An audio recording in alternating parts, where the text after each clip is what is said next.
Morning all. Today we are going to see about sputtering techniques.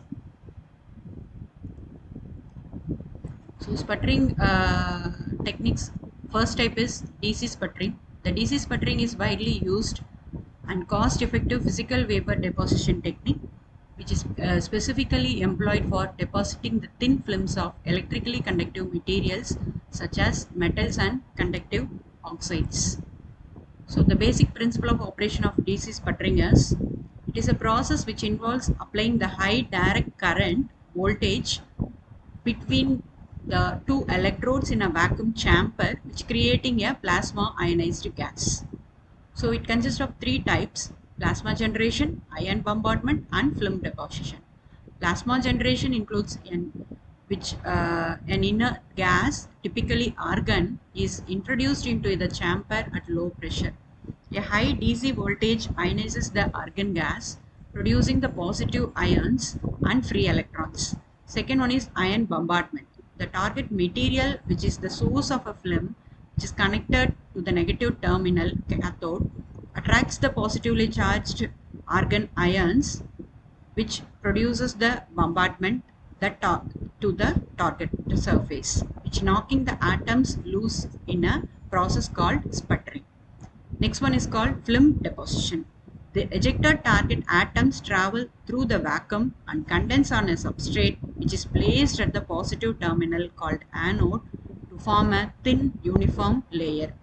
The strong bonding force between the deposited atoms and the substrate, which results in a good film deposition. So which is this DC sputtering is limited to conductive target materials to maintain a stable plasma discharge. The most common materials which are used for producing a conductive films, which includes metals, alloys, and conductive oxides. Metals includes gold, silver, copper, aluminum, titanium, etc. And the alloys like nickel, chrome can be used to achieve a specific properties like corrosion resistance. The next one is conductive oxides, which is mainly used in a reactive sputtering method, which has indium tin oxide, aluminum doped zinc oxide, which can be deposited by using a DC sputtering by introducing oxygen or other reactive gases. So which is widely used across various industries such as electronics industries, opticals, solar cells, functional decorative coatings, and mainly in research. Electronics includes creating the interconnections and circuitry in microchips, integrated circuits, and thin film transistors. In opticals, which is used for anti-reflective and reflective coating on lenses and mirrors. In solar cells, which is mainly used for depositing the transparent conductive films like ITO or copper dioxide films to enhance the photovoltaic performances.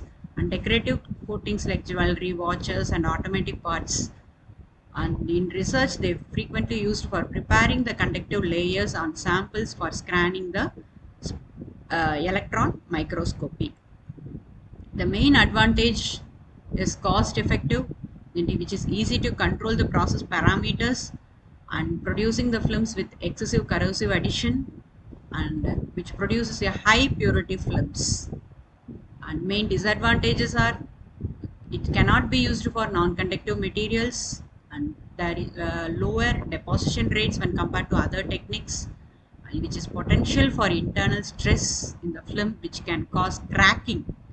And the target positioning can occur in reactive sputtering when the target surface react with the proper gases. Next one is called radio frequency sputtering. It is the industry standard PVD process for depositing a thin film of insulating a dielectric materials. Unlike DC sputtering, which fails as positive charges accumulate on non-conductive targets and halt the process. This RF sputtering can be used for non-conductive materials also, which is used with a high frequency of 13.56 megahertz to neutralize the charge. So in the working of RF sputtering method, which includes the cathode and anode are Seride with the blocking capacitor C, which is shown in the figure. This capacitor is a part of impedance matching network for optimizing the power transfer from RF source to the plasma. Here, the matching network is used to convert the frequency into a DC current to enter into the plasma. All coating RF power supplies are provided with an RF matching network to precisely tune the RF power manually or automatically. The alternating voltage in the RF sputtering is given by VRF is equal to VRF into sine of omega t.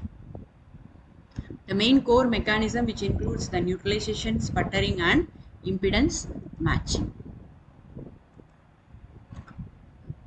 The main materials which is used for RF sputtering are oxides, nitrides, optical coatings and polymers. The main features of RF sputtering are the main advantages: versatility, film quality and process